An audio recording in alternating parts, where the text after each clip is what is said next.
The failure of a light bulb is displayed on the onboard screen, so turn on all the lights to see which bulb is faulty.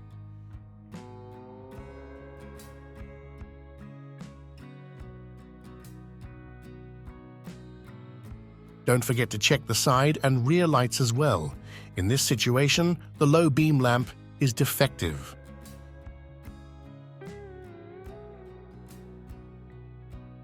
Before you open the headlamp, switch off the ignition and turn off the lights.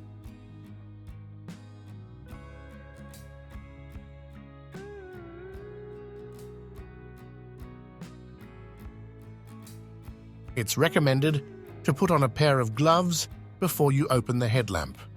Be cautious as the reflector might be hot.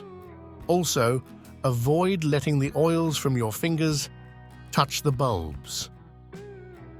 Wearing gloves will help prevent this. Start by removing all the screws.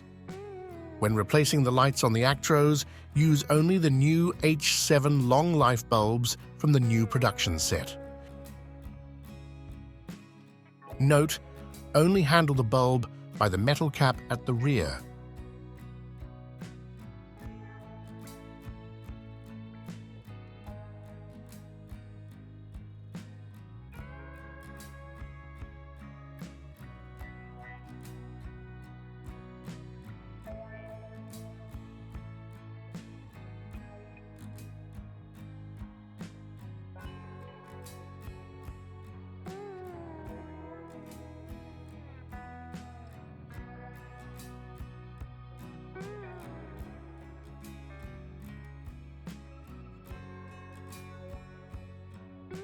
Next, insert the new bulb.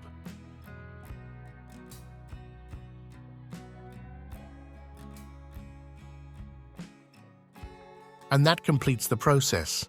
If the warning symbol on the display has disappeared, it means all the lights are functioning correctly.